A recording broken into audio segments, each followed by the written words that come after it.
আল্লাহ পাক বলেন ইউরিদুনা লিইউতফিউ নূরাল্লাহি বিআফওয়াহিহিম আল্লাহু মুতিম্মু নূরিহি ওয়া লাহু কারিহাল কাফিরুন। বলি আল্লাহু আকবার।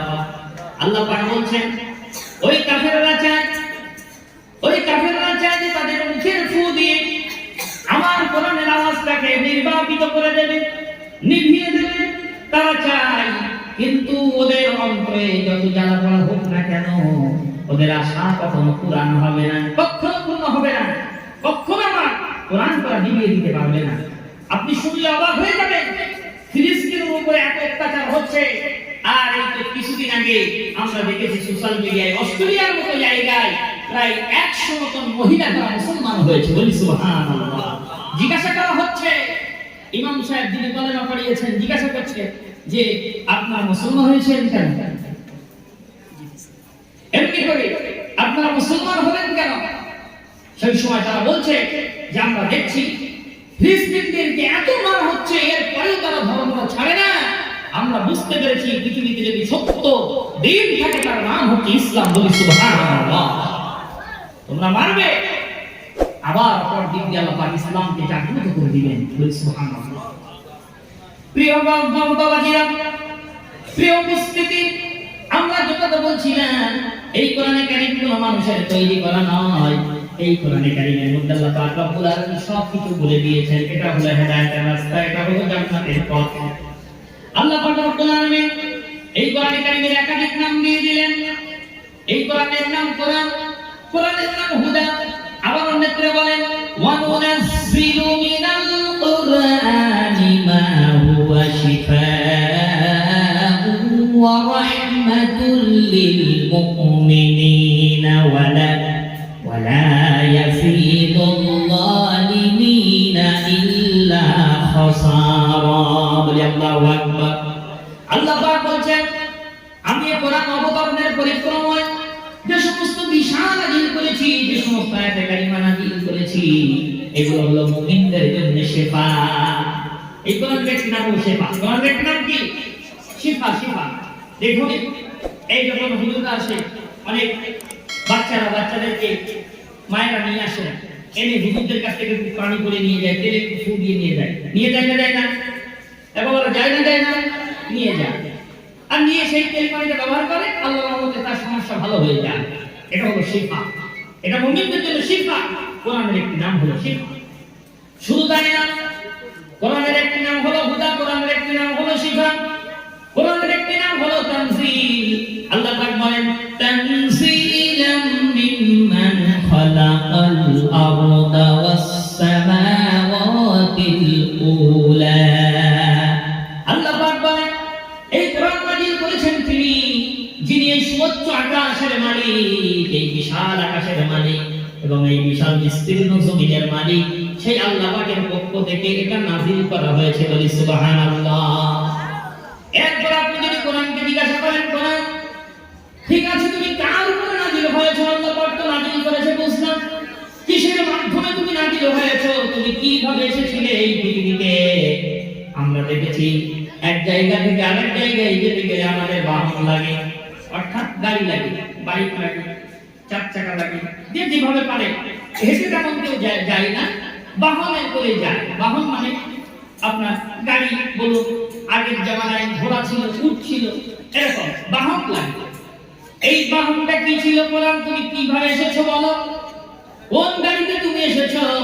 আল্লাহ পাক রব্বুল আলামিন বলছে শোনো, কোরআনের কাছ থেকে জবাব নিয়ে নাও। কিসে করে কোরআনকে নিয়ে আসা হয়েছে? ওয়া নাযালা বিহির রূহুল আমিন। আল্লাহ পাক বলেন নাযিল করা হয়েছে এটা ফেরেশতা রূহুল আমিনের মাধ্যমে, অর্থাৎ জিবরিল আমিন আলাইহিস সালামের একটি নাম হলো রূহুল আমিন। বলি সুবহানাল্লাহ। জিবরিল আমিন আলাইহিস সালাম তিনি এই কোরআনে কারীমকে বহন করে নিয়ে এসেছেন। কার কাছে নিয়ে এসেছেন? কোরআন তুমি কার কাছে এসেছো? কার কাছে নাযিল হয়েছে বলো? আল্লাহ পাক রব্বুল আলামিন বলেন, আল্লাহ পাক রব্বুল আলামিন কোরআনে কারীমের ভিতরে বলেন ওয়া আমিনু বিমা নুযিলা আলা মুহাম্মাদ ওয়া হুয়াল হাক্কু মির রাব্বিহিম। বলি আল্লাহু আকবার। আল্লাহ পাক ঈমান আনো সেই কিতাবের উপরে যেটা নাযিল করা হয়েছে নবী মুহাম্মদ সাল্লাল্লাহু আলাইহি ওয়াসাল্লামের কাছে তোমাদের রবের পক্ষ থেকে সত্য সহকারে বলি সুবহানাল্লাহ। তার উপরে ঈমান আনো। তাহলে কোরআনে কারীম কি বলতো? এই কথা বলতে চাইছি যে আমি এসেছি নবী মুহাম্মদ সাল্লাল্লাহু আলাইহি ওয়াসাল্লামের কাছে, আল্লাহ পাক আমাকে নাযিল করেছেন, বলি সুবহানাল্লাহ। আল্লাহ পাক বলেন দেখো তোমরা কোরআনে কারীম মানতে অস্বীকার করো না। আল্লাহ পাক আরো বলেন وَمَنْ أَصْدَقُ مِنَ اللَّهِ قِيلًا।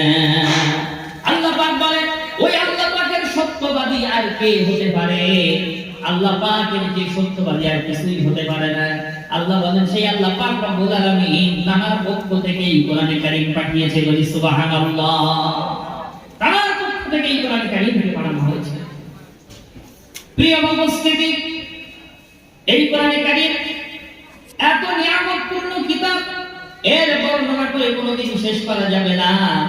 আল্লাহ পাক রব্বুল আলামিন বলেন কোরআনে কারীম, আল্লাহ পাক রব্বুল আলামিন কোরআনে কারীমের ভিতর আল্লাহ পাক কি সুন্দর ভাবে আমার নবীকে বললেন কুল লাউ কানাল বাহরু মিদাদান লিকালিমাতি রাব্বি লানাফিদাল বাহরু ক্বাবলা তাফাদ কালিমাতু রাব্বি ক্বাবলা তাফাদ কালিমাতু রাব্বি ওয়ালাউ জিনা বিমিসলিহি মাদাদা।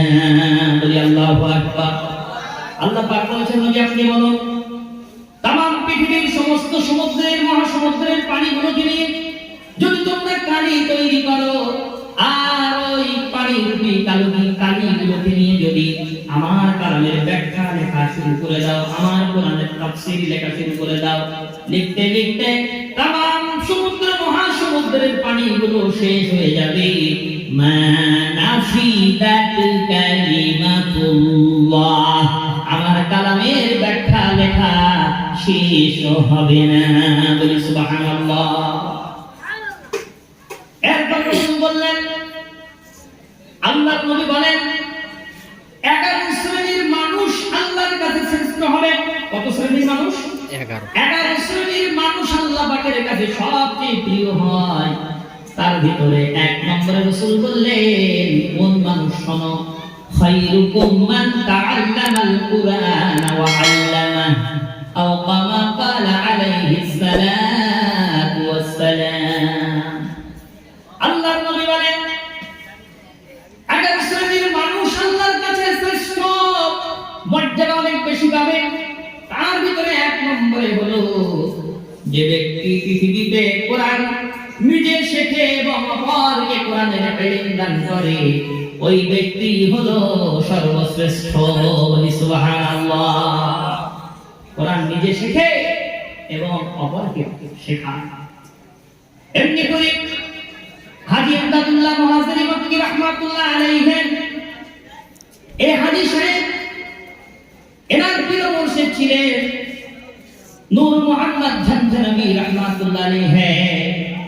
তিনি যখন মাদ্রাসায় পড়তেন সেই সময় ছাত্র জীবনে সেই সময় প্রথম দিকে তিনি বলতেন, কি বলতেন? আল্লাহ পাক আমার, আপনি যে আল্লাহ, আমি তো কোরআনে কারীমের ভিতরে এমনি করে ছোট কিতাবের ভিতরে পেলাম, কিন্তু এই আল্লাহ পাকের মূল হাকিকাত, মূল পরিচিতি আল্লাহ আমাকে একটু জানানো দরকার। আমি এইটা একটু শিখতে চাই, এই জ্ঞানটা আমার দরকার। আমি তো পড়লাম কিন্তু আল্লাহ পাকের হাকিকাত আমার জানা দরকার। আমার পূর্বের বক্তা বলছিলেন যে ইলমে মারিফাতের কথা, আধ্যাত্মিক বিদ্যা হাসিল না করলে তার ইলমের কোনো দাম থাকে না। শরীয়তের ইলম তেমন কোনো কাজ করে না, এটা একদম বাস্তব কথাটা ঠিক। শরীয়তের আলেম যখন তখন গোমরা হয়ে যেতে পারে, কিন্তু যখনই শরীয়ত এবং ইলমে মারিফাত তার ভিতরে থাকবে ওই আলেমটা কিন্তু গোমরা হয় না, সুবহানাল্লাহ।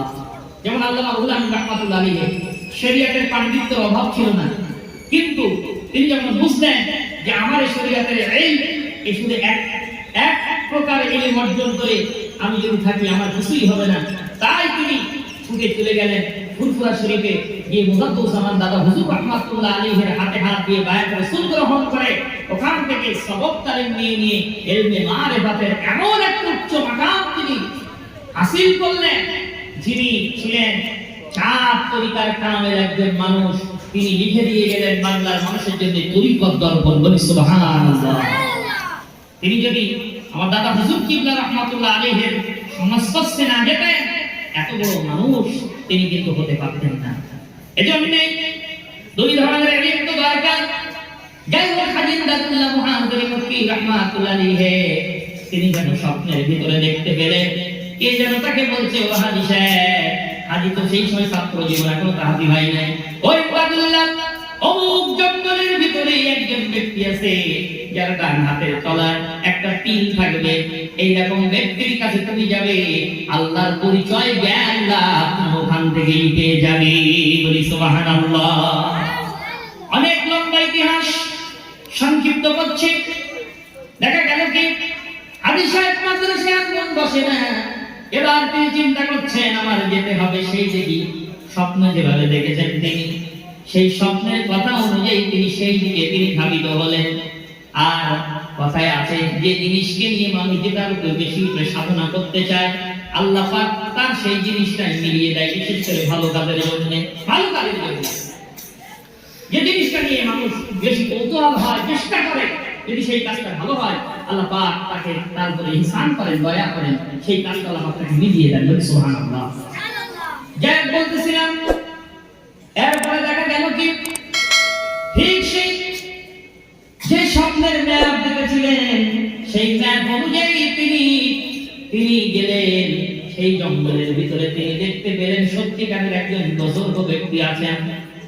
যখন তিনি ওখানে পৌঁছালেন, সাথে সাথে ওই ব্যক্তি দেখেই বললেন, চলে এসো এমদাদুল্লাহ, তুমি চলে এসো বাবা, আমার দরবারে থাকো।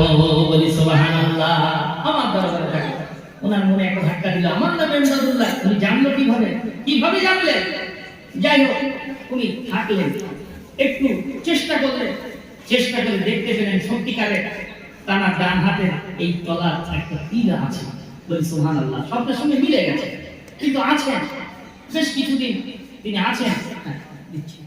এখন দেখা গেল কি আপনার হাজী ইমদাদুল্লাহ মুহাজির মক্কি রাহমাতুল্লাহ আলাইহি তিনি আছেন, আর দেখছেন যে কিছু ওই দূর থেকে কিছু বাচ্চারা আসে আর ওই কোরআন শরীফ তেলাওয়াত শেখায় তিনি। হ্যাঁ, নূর মোহাম্মদ জান্নাত রাহমাতুল্লাহ আলাইহি তিনি কোরআন শরীফ পড়াচ্ছেন ওনাদের। ওনার মনে একটা ওয়াসওয়াসা দিল ইবলিস, যে দেখো, তুমি যদি তোমার বড় উস্তাদ হবে, তাই এরকম বাচ্চাদেরকে ছোট ছোট কায়দা আরবি পড়াচ্ছে কেন? কারণ তোমার উস্তাদ যে হবে সেটা অনেক বড় হবে, বড় মাপের হবে। মনে যখন একটা ওয়াসওয়াসা দিয়েছে, এরকম যখন বলছে, এখন একদিন সিদ্ধান্ত নিয়ে নিল, না, আমি এখান থাকতে না, চলে যাব।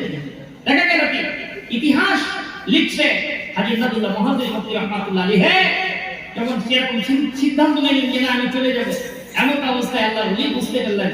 হুজুর বললেন, বাবা ইমদাদুল্লাহ, খায়রুকুম মান তাআল্লামাল কুরআনা ওয়া আল্লামাহু।